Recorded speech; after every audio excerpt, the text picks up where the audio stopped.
ನಮಸ್ತೆ ವೀಕ್ಷಕರೇ, ಶಿಲ್ಪಶ್ರೀ ಕ್ರಿಯೇಷನ್ಸ್ಗೆ ಸ್ವಾಗತ. ನಾನು ಶಿಲ್ಪ ಸಂತೋಷ್.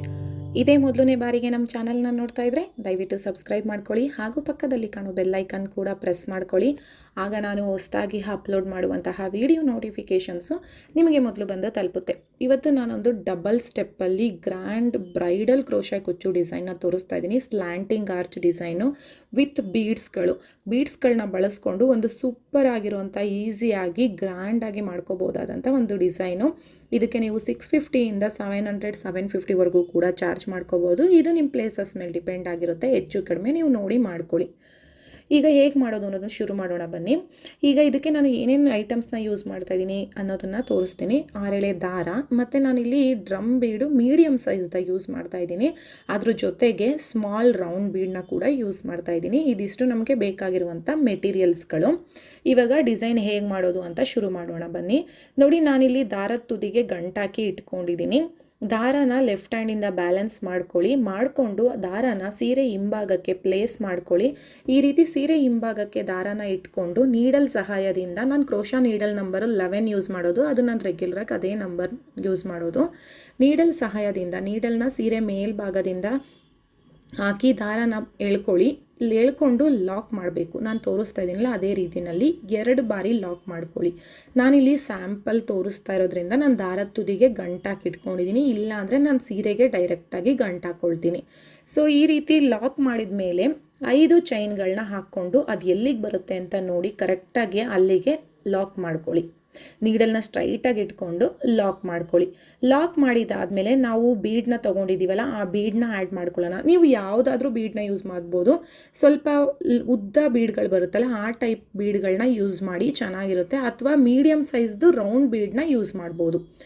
ಬೀಡನ್ನ ಲಾಕ್ ಮಾಡಿ ಆ ನಂತರ ನೋಡಿ, ನಾನೊಂದು ಟ್ರಿಪಲ್ ಕ್ರೋಶೆಟ್ ಕಂಬನ ಮಾಡ್ಕೊಳ್ತಾ ಇದ್ದೀನಿ. ವಿ ಶೇಪಲ್ಲಿ ಬರಬೇಕು. ನಿಮಗೆ ಬೀಡ್ ಒಂದು ಲೈನ್, ಒಂದು ಕಂಬ, ಇದು ವಿ ಶೇಪ್ ಬರುತ್ತೆ ನೋಡಿ, ಆ ರೀತಿ ಬರಬೇಕು. ಅದಾದಮೇಲೆ 2 ಚೈನ್ಗಳನ್ನ ಹಾಕ್ಕೊಳ್ಳಿ. 2 ಚೈನ್ ಹಾಕಿದ್ಮೇಲೆ ನಾವಿವಾಗ ಸ್ಮಾಲ್ ರೌಂಡ್ ಬೀಡನ್ನ ತೊಗೊಂಡಿದ್ದೀವಲ್ಲ, ಆ ಬೀಡ್ಗಳನ್ನ ಆ್ಯಡ್ ಮಾಡಬೇಕು. 2 ಚೈನ್ ಹಾಕಿದ್ಮೇಲೆ ಒಂದು ಬೀಡನ್ನ ಆ್ಯಡ್ ಮಾಡಿ, ನಾವೀಗ ಟ್ರಿಪಲ್ ಕ್ರೋಶೆಟ್ ಕಂಬ ಮಾಡಿದ್ದೀವಲ್ಲ, ಆ ಕಂಬನ ಬೇಸ್ ಲೈನ್ ಆಗಿ ಕನ್ಸಿಡರ್ ಮಾಡಿಕೊಂಡು ಆ ಕಂಬಕ್ಕೆ ಡಬಲ್ ಕ್ರೋಶೆಟ್ ಕಂಬಗಳನ್ನ ಮಾಡ್ಕೊಳ್ತಾ ಹೋಗಬೇಕು. ಸೊ ನಿಮಗೆ ಏನು ಟ್ರಿಪಲ್ ಕ್ರೋಶೆಟ್ ಕಂಬ ಮಾಡಿದ್ದೀರಲ್ಲ, ಅದಕ್ಕೆ ಎಷ್ಟು ಕಂಬಗಳಿಡಿಸುತ್ತೆ ನೋಡಿ. ಆದಷ್ಟು 8ರಿಂದ 9 ಕಂಬಗಳನ್ನ ಮಾಡ್ಕೋಬೋದು ನಾವಲ್ಲಿ. ಒಂದು ಕಂಬ ಆದಮೇಲೆ ಒಂದು ರೌಂಡ್ ಬೀಡನ್ನ ಆ್ಯಡ್ ಮಾಡ್ಕೊಳ್ಳಿ. ಅಂದರೆ ಸ್ಮಾಲ್ ಬೀಡ್ ಏನು ತೊಗೊಂಡಿದ್ದೀವಲ್ಲ ಆ ಬೀಡನ್ನ ಆ್ಯಡ್ ಮಾಡ್ಕೊಳ್ಳಿ. ಮತ್ತು ಒಂದು ಡಬಲ್ ಕ್ರೋಶೆಟ್. ನಾನಿಲ್ಲಿ ಡಬಲ್ ಕ್ರೋಶೆಟ್ನ ಮಾಡ್ತಾ ಇದ್ದೀನಿ, ಟ್ರಿಪಲ್ ಕ್ರೋಶೆಟ್ ಅಲ್ಲ. ನಾವು ಈಗ ಏನು ಬೇಸ್ ಲೈನಲ್ಲಿ ಮಾಡ್ಕೊಂಡ್ವಲ್ಲ ಅದು ಮಾತ್ರನೇ ಟ್ರಿಪಲ್ ಕ್ರೋಶೆಟ್ಟು. ಆ ಟ್ರಿಪಲ್ ಕ್ರೋಶೆಟ್ ಕಂಬಕ್ಕೆ ನಾವಿವಾಗ ಆರ್ಚ್ ಮಾಡ್ತಾ ಇದ್ದೀವಲ್ಲ, ಸ್ಲ್ಯಾಂಟಿಂಗ್ ಆರ್ಚ್ ಅಂತಾರೆ ಇದನ್ನು. ಈ ಆರ್ಚ್ ಮಾಡ್ತಾ ಇರೋದು ಮಾತ್ರ ಡಬಲ್ ಕ್ರೋಶೆಟ್ಟು. ಅಂದರೆ ನೀಡಲ್ ಮೇಲೆ ಒಮ್ಮೆ ದಾರ ಸುತ್ಕೊಳ್ಳಿ. ಆ ಟ್ರಿಪಲ್ ಕ್ರೋಶೆಟ್ ಕಂಬದೊಳಗಡೆಯಿಂದ ದಾರ ಮೇಲಕ್ಕೆ ಎತ್ಕೊಂಡಾಗ ನೀಡಲ್ ಮೇಲೆ ನಿಮಗೆ 3 ಎಳೆ ದಾರ ಇರುತ್ತೆ. ಆ 3ರಲ್ಲಿ 2 ಒಂದು ಮಾಡಿ, 2 ಒಂದು ಮಾಡಿ. ಸೊ 2 ಬಾರಿ ನಿಮಗೆ ಈ ರೀತಿ ನೀಡಲ್ನದಿಂದ ದಾರನ ಮೇಲಕ್ಕೆ ಎತ್ಕೊಳ್ಳೋದು ನಿಮಗೆ ಡಬಲ್ ಕ್ರೋಶೆಟ್ ಆಗುತ್ತೆ. ಸೊ ಈ ರೀತಿ ನಾವು ಡಬಲ್ ಕ್ರೋಶೆಟ್ ಕಂಬಗಳು ನಿಮಗೆ ಅದಕ್ಕೆ ಆದಷ್ಟು ಎಷ್ಟು ಇಡಿಸುತ್ತೆ ಅಂದರೆ 8ರಿಂದ 9 ಕಂಬಗಳು ಇಡಿಸುತ್ತೆ.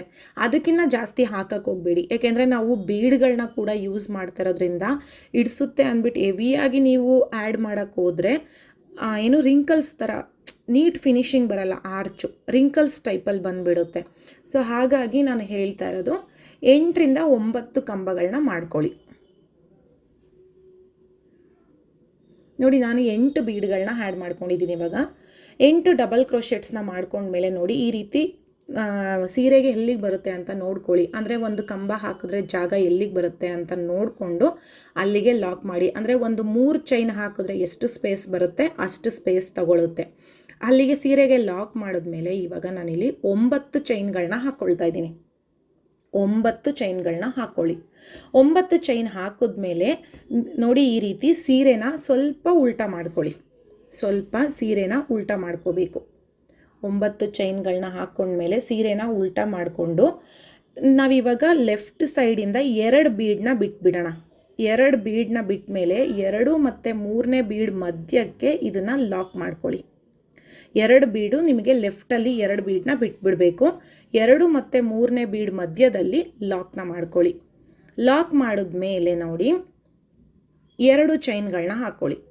2 ಚೈನ್ ಹಾಕಿ ಸೀರೆನ ಸೀದಾ ಮಾಡ್ಕೊಳ್ಳಿ, ಅಂದರೆ ಫ್ರಂಟ್ ಸೈಡಿಗೆ ತಿರುಗಿಸ್ಕೊಳ್ಳಿ. ಫ್ರಂಟ್ ಸೈಡಿಗೆ ತಿರುಗಿಸ್ಕೊಂಡ್ಮೇಲೆ ನೋಡಿ ಇವಾಗ ಮತ್ತೆ ಬೀಡ್ಗಳನ್ನ ಆ್ಯಡ್ ಮಾಡ್ಕೊಂಡು ಹೋಗಬೇಕು.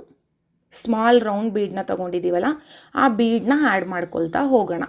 ಸೊ ಇಲ್ಲೂ ಅಷ್ಟೇ ನಾವೇನು 9 ಚೈನ್ಗಳನ್ನ ಹಾಕ್ಕೊಂಡ್ವಲ್ಲ ಅದನ್ನು ಬೇಸ್ ಲೈನ್ ಆಗಿ ತೊಗೊಂಡು ಅಲ್ಲಿಗೆ ಡಬಲ್ ಕ್ರೋಶೆಟ್ ಕಂಬಗಳನ್ನ ಮಾಡಬೇಕು. ಇಲ್ಲೂ ಅಷ್ಟೇ ನಾನು ಡಬಲ್ ಕ್ರೋಶೆಟ್ ಕಂಬನೇ ಮಾಡ್ತಾಯಿದ್ದೀನಿ. ಸೊ ಒಂದು ಕಂಬ ಆದಮೇಲೆ ಒಂದು ಬೀಡನ್ನ ಆ್ಯಡ್ ಮಾಡೋಣ. ನಾನು ಈಗ ಫಸ್ಟ್ ಸ್ಟೆಪ್ಪಲ್ಲಿ 8 ಬೀಡ್ಗಳನ್ನ ಆ್ಯಡ್ ಮಾಡಿದೆ. ಸೆಕೆಂಡ್ ಸ್ಟೆಪ್ಪಲ್ಲಿ ನಾನು ಇಲ್ಲಿಗೆ 15 ಕಂಬಗಳನ್ನ ಹಾಕ್ತಾಯಿದ್ದೀನಿ. ಅಂದರೆ ಫಸ್ಟ್ ಸ್ಟೆಪ್ಪಲ್ಲಿ ನಿಮಗೆ 9 ಕಂಬಗಳು ಬಂದಿದೆ. ಈ ಸೆಕೆಂಡ್ ಸ್ಟೆಪ್ಪಲ್ಲಿ ನಾನು 15 ಕಂಬಗಳನ್ನ ಮಾಡ್ಕೋತಾ ಇದ್ದೀನಿ, 15 ಕಂಬಗಳನ್ನ ಹಾಕ್ಕೊಳ್ತಾ ಇದ್ದೀನಿ. ಸೊ ಒಂದು ಕಂಬ ಆದಮೇಲೆ ಒಂದು ಬೀಡನ್ನ ಆ್ಯಡ್ ಮಾಡಬೇಕು. ಡಬಲ್ ಕ್ರೋಶೆಟ್ಟೆ, ಇಲ್ಲೂ ಕೂಡ ಡಬಲ್ ಕ್ರೋಶೆಟ್ಟೆ ಮಾಡ್ಕೊಳ್ಳಿ. ನಾನಿಲ್ಲಿ ಏನು ಟ್ರಿಪಲ್ ಕ್ರೋಶೆಟ್ಸ್ ಏನು ಮಾಡ್ತಾಯಿಲ್ಲ, ಡಬಲ್ ಕ್ರೋಶೆಟ್ಟೆ ಮಾಡ್ಕೋಬೇಕು. ಸೊ ಈ ರೀತಿಯಲ್ಲಿ ನಿಮಗೆ ಡಬಲ್ ಸ್ಟೆಪ್ಪು, ಒಂದೇ ಸ್ಟೆಪ್ಪಲ್ಲಿ ನಿಮಗೆ ಗ್ರ್ಯಾಂಡ್ ಬ್ರೈಡಲ್ ಡಿಸೈನ್ನ ಮಾಡ್ಕೋಬೋದು. 2 ಸ್ಟೆಪ್ಪು ಡಿಸೈನು, ಅದರಲ್ಲೂ ಬೀಡ್ಸ್ಗಳನ್ನ ಯೂಸ್ ಮಾಡೋದ್ರಿಂದ ಹೆವಿ ಗ್ರ್ಯಾಂಡ್ ಲುಕ್ ಬರುತ್ತೆ. ಈ ರೀತಿ ಡಬಲ್ ಕ್ರೋಶೆಟ್ಸ್ನ ಮಾಡ್ಕೊಂಡು ಬರಬೇಕು. ನೋಡಿ ಇವಾಗ ನಾನು 15 ಬೀಡ್ಗಳನ್ನ ಮಾಡ್ಕೊಂಡಿದ್ದೀನಿ, 15 ಕಂಬಗಳನ್ನ ಹಾಕ್ಕೊಂಡಿದ್ದೀನಿ. ಇವಾಗ ಇದು ಎಲ್ಲಿಗೆ ಬರುತ್ತೆ ಅಂತ ನೋಡಿಕೊಂಡು ಅಲ್ಲಿಗೆ ಲಾಕ್ ಮಾಡ್ಕೊಳ್ಳಿ. ಎಲ್ಲಿಗೆ ಬರುತ್ತೆ ಅದೇ ಒಂದು 3 ಚೈನ್ ಗ್ಯಾಪ್ ಬರುತ್ತೆ, ಅಷ್ಟಕ್ಕೆ ನೋಡಿಕೊಂಡು ಸ್ಪೇಸ್ ಬಿಟ್ಟು ಲಾಕ್ ಮಾಡಿ. ಲಾಕ್ ಮಾಡಿದ್ಮೇಲೆ ಮತ್ತೆ 5 ಚೈನ್ಗಳನ್ನ ಹಾಕಿಬಿಟ್ಟು ಎಲ್ಲಿಗೆ ಬರುತ್ತೆ ಅಂತ ನೋಡಿ ಕರೆಕ್ಟಾಗಿ ನೀಡಲ್ನ ಸ್ಟ್ರೈಟಾಗಿ ಇಟ್ಕೊಂಡು ಅಲ್ಲಿಗೆ ಲಾಕ್ ಮಾಡ್ಕೊಳ್ಳೋಣ. ಸೊ ಈ ರೀತಿ ನಮಗೆ ಆರ್ಚ್ ಮಾಡ್ಕೊಂಡು ಬರಬೇಕು. ಸೊ ಒಂದೇ ಸ್ಟೆಪ್ಪಲ್ಲಿ ನೋಡಿ double step slanting arch. So ತುಂಬಾ ಗ್ರ್ಯಾಂಡ್ ಲುಕ್ಕು ಬರುತ್ತೆ. ಗ್ರ್ಯಾಂಡ್ ಸ್ಯಾರಿಗಳಿಗೆ, ನೀವು ಬ್ರೈಡಲ್ ಸೀರೆಗಳಿಗೆ ಕೂಡ ಈ ರೀತಿ ಮಾಡಿಕೊಡ್ಬೋದು. ಎಂಗೇಜ್ಮೆಂಟ್ ಸ್ಯಾರಿಗಿರ್ಬೋದು ಅಥವಾ ಮುಹೂರ್ತದ ಸ್ಯಾರಿಗೋ ಗ್ರ್ಯಾಂಡಾಗೆ ಕಾಣಿಸುತ್ತೆ. ನೀವು ಗ್ರ್ಯಾಂಡ್ ಯಾವುದಾದ್ರೂ ಸೀರೆಗಳಿಗೆ ಈ ರೀತಿಯಾಗಿ ಮಾಡ್ಕೊಳ್ಳಿ, ತುಂಬಾ ಗ್ರ್ಯಾಂಡಾಗಿ ಬರುತ್ತೆ. ಸೊ ಇದು 5 ಚೈನ್ ಗ್ಯಾಪ್ ನಮಗೆ ಕುಚ್ಚು ಕಟ್ಕೊಳ್ಳೋದಕ್ಕೆ ಸ್ಪೇಸ್ ಬಿಟ್ಟಿರುವಂಥದ್ದು. ಸೊ ಇದೇ ರೀತಿ ಎಲ್ಲ ಆರ್ಚ್ಗಳನ್ನೂ ಮಾಡ್ಕೊಳ್ಳೋಣ. ಸೊ ನೋಡಿ, ನಾನು ಸ್ಯಾಂಪಲಾಗಿ ತೋರಿಸ್ತಾ ಇರೋದ್ರಿಂದ 3 ಆರ್ಚ್ ಮಾಡಿ ತೋರಿಸ್ತಾ ಇದ್ದೀನಿ, ಹೇಗೆ ಕಾಣಿಸುತ್ತೆ ಅನ್ನೋದು ನೋಡಿ. ಈ ರೀತಿಯಾಗಿ ಕಾಣಿಸುತ್ತೆ. ಇದಕ್ಕೆ ನಾವು ಕುಚ್ಚುಗಳನ್ನ ಕಟ್ಕೊಳ್ಳೋಣ. 167 ದಾರ ತಗೊಂಡು ಕುಚ್ಚುಗಳನ್ನ ಕಟ್ಕೊಂಡಿದ್ದೀನಿ.